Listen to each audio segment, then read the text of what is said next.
It's hard to believe, until last night's ABC News presidential debate, Kamala Harris and Donald Trump had never actually met before, and it was awkward. So let's now welcome the candidates to the stage. Vice President Kamala Harris and President Donald Trump. Kamala Harris. Let's have a good debate. Have fun. Thank you.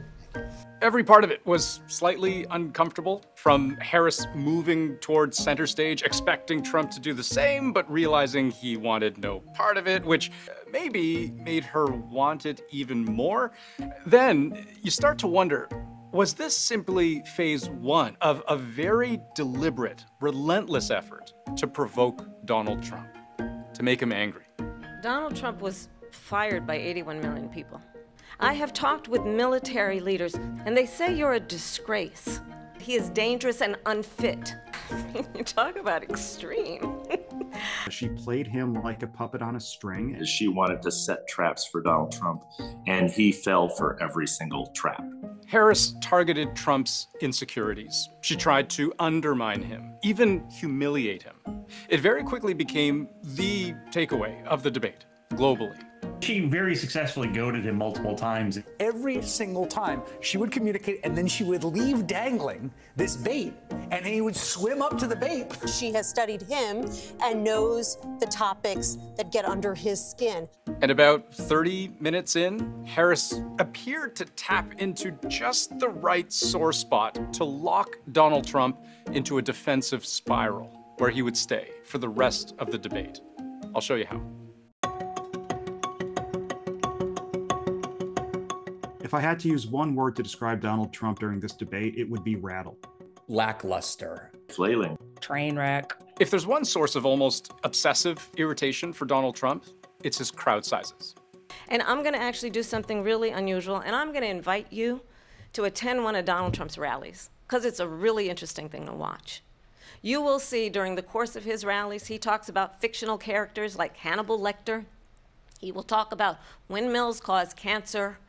And what you will also notice is that people start leaving his rallies early out of exhaustion and boredom. This comment marked a real turning point in the debate because until this point, Trump seemed in control. He was the one poking and prodding. She's going to my philosophy now. In fact, I was going to send her a MAGA hat. Everybody knows what I'm going to do. Cut taxes very substantially and create a great economy like I did before. But when Harris struck at Trump's ego, he had to respond.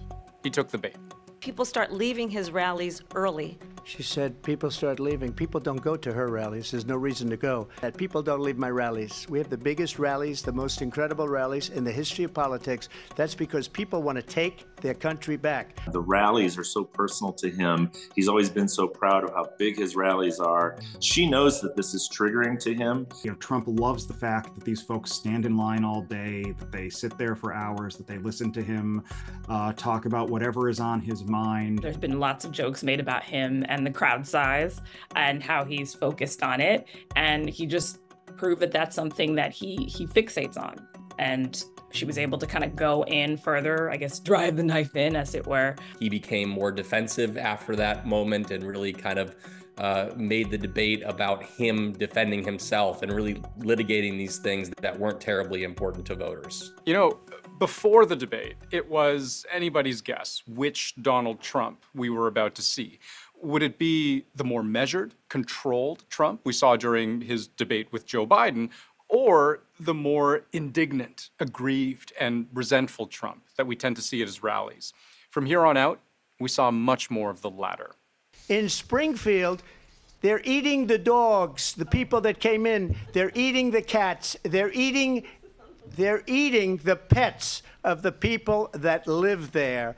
Within minutes of that whole exchange about his rallies, Trump launched into these unsubstantiated claims that illegal Haitian immigrants have been killing household pets in order to eat them. One of the debate moderators, David Muir, tried to correct the record.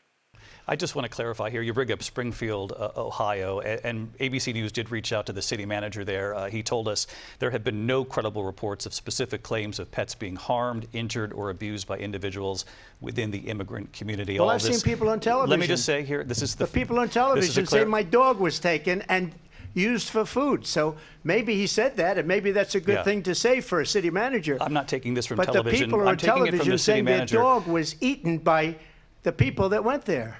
And pause the video right there, because I want you to notice Kamala Harris's pained expression, almost as if to say, "You poor man."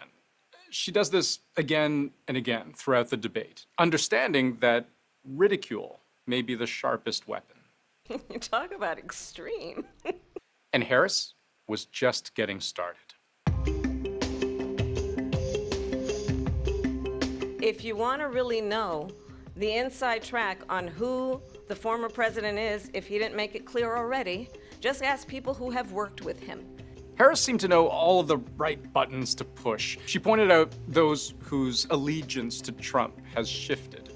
His former Secretary of Defense has said the nation, the Republic, would never survive another Trump term.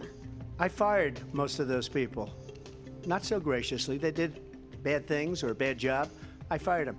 I fired them is a way Trump often tries to regain the upper hand here. But even that is something Harris would have an answer for. Donald Trump was fired by 81 million people. So let's be clear about that. And clearly he is having a very difficult time processing that.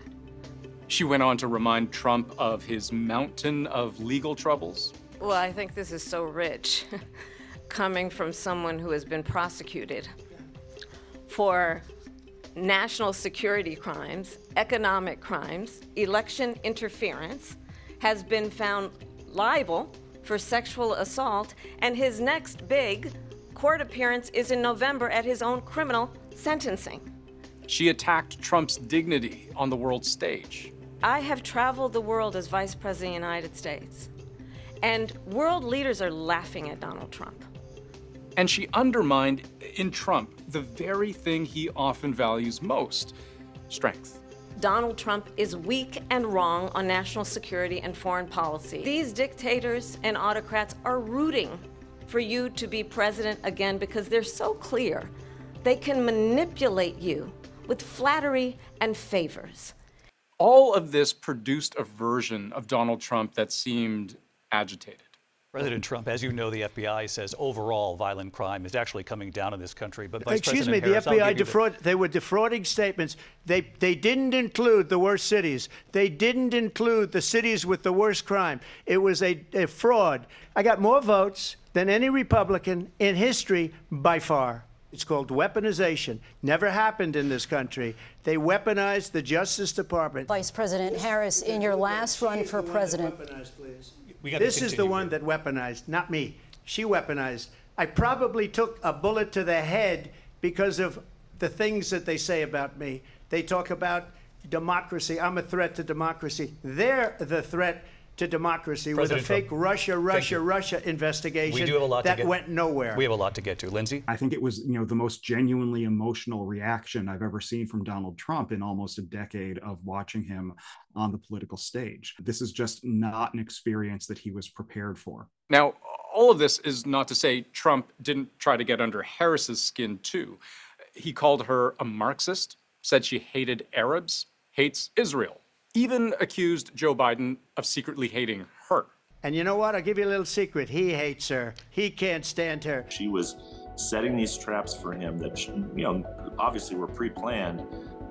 She just picked up steam and the momentum kind of carried her through the 90 minutes. Looking over at Trump and squinting when he said something that she wanted to, project as being confusing, shaking her head, kind of punctuating these moments that were bad for him or nonsensical or extreme. She weaponized very effectively her looks when he said weird things that, an audience, if it was there, would intuitively, be like, what did he just say? I think I would say flailing. He was not in control throughout most of the debate, and I think that's the best word to describe it. He flailed. Within minutes of the debate ending, Donald Trump relayed a very different version of events to reporters, saying he thought the debate went well.